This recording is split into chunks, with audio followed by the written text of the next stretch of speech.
경부선과 경원선의 서울 구간이 지하화할 경우 지상 선로부지에는 경의선 숲길 연트럴파크, 연남동과 센트럴파크 합성어와 같은 대규모 녹지공원이 조성될 전망이다.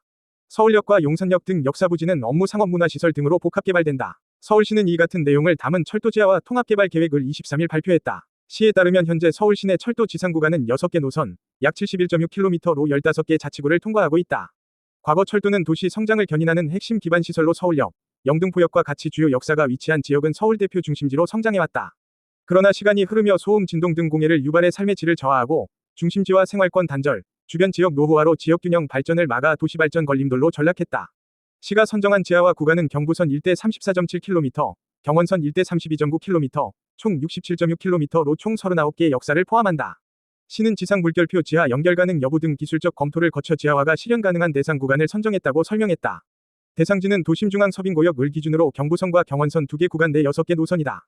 경부선 일대는 경부선, 서울역 물결표 석수역, 경인선, 구로역 물결표 오류동역, 경의선, 가좌역 물결표 서울역, 경원선 일부, 효창공원역 물결표 서빙고역, 노선이다. 경원선 일대는 경원선, 서빙고역 물결표 도봉산역, 중앙선, 청량리역 물결표 양원역, 경춘선, 망우역 물결표 신내역, 이다. 시가 산출한 사업비는 경부선 일대 15조 원, 경원선 일대 10조 6천억 원 등 총 25조 6천억 원이다. 시는 지하화 후 선형의 선로부지 122만 m2를 연트럴파크와 같은 대규모 녹지로 조성한다는 방침이다. 연트럴파크는 효창공원 앞역 가좌역 약 6.3km 구간에 조성된 공원으로 경의선 철도 지하화 이후 조성됐다. 여의도 면적 290만 m2, 위 40%가 연트럴파크 같은 도심공원으로 바뀌는 것이다. 역사부지 171.5만 m2는 매각을 전제로 입체 복합 개발한다. 업무시설, 상업시설, 문화시설 등이 조성된다. 시는 상부 공간 전체 개발이익이 경부선 구간 약 22조 9천억 원, 경원선 구간 약 8조 1천억 원 등 31조 원에 달할 것으로 예상했다. 개발이익을 바탕으로 한 사업비 조달 비율은 121%로 별도의 예산 투입 없이도 지하화 실현이 가능하다는 게 시의 판단이다. 서울역, 용산역 등 도심 내 대규모 역사에서 발생하는 개발이익은 낙후된 서남권, 동부권 지역 발전에 활용된다.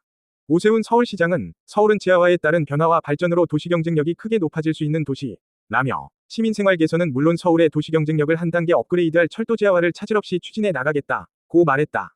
지상철도 지하화는 그동안 제도상 제약으로 추진이 어려웠으나 정부가 올해 1월 철도 지하화 및 철도부지 통합개발에 관한 특별법을 제정하면서 물꼬가 트였다. 국토교통부는 25일까지 각 지자체 신청을 받아 이중 완결성이 높은 계획을 12월 1차 선도사업으로 선정할 예정이다.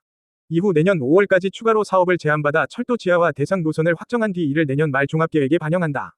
선도사업으로 선정되면 국토부 종합계획 수립 전 지자체가 기본계획에 착수할 수 있다. 1년 정도 빠르게 사업 추진이 가능해 2027년부터 시행이 가능할 것으로 보인다. 국토부 관계자는 부지개발이익으로 지하화 비용을 조달하는 것이 핵심으로 개발이익이 충분히 확보되도록 개발계획을 면밀히 수립하는 것이 중요하다고 말했다. 경기도와 부산, 대구시 등도 철도 지하화를 정부에 앞다퉈 요구하고 있다. 경기도는 안산선, 안산역 물결표 한대암역 5.1km, 경인선, 역곡역 물결표 송내역 6.6km, 경부선, 석수역 물결표 당정역 12.4km, 3개 노선 사업을 국토부에 신청한 것으로 확인됐다. 대상 구간은 지상철도로 인해 도시 단절과 주변 지역 노후화 등이 가속화된 지역이 선정됐다.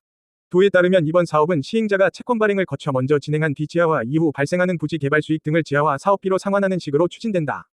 해당 지역의 지상철도가 지하화할 경우 소음과 진동 감소, 철도 상부 부지를 활용한 상업 문화 녹지 복합공간 조성, 지역경제 활성화와 교통 연계성 강화 등 도시의 지속 가능한 발전을 기대할 수 있다고 도는 밝혔다.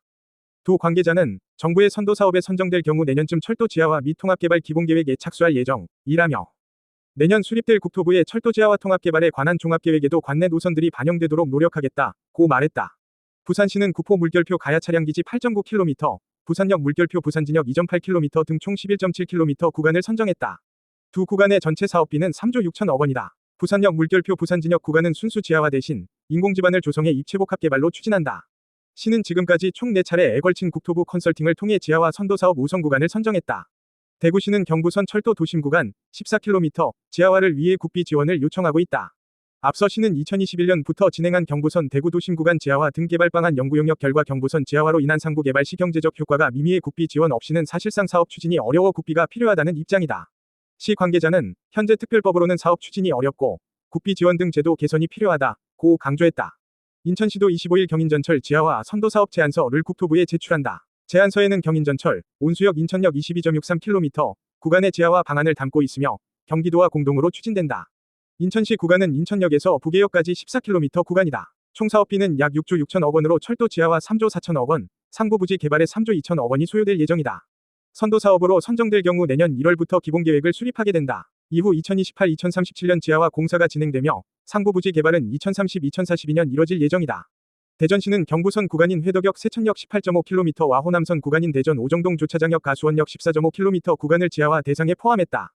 대전선 3.5km 구간도 지하화를 검토 중이다. 대전선은 철도의 직선화 고속화로 수요 및 활용성이 떨어지면서 운행이 중단됐다. 여객열차는 2015년 4월에 멈췄고 화물열차는 2017년 5월까지 운행했다. 시 관계자는 철도 부지를 지하화하는 대신 상부의 수익을 낼 수 있는 개발 사업을 진행해 사업비를 충당해야 하는데 지역의 경우 토지 가치가 상대적으로 떨어진다며 사업을 원활히 추진하기 위해선 국비 지원 등이 필요한 상황이라고 말했다.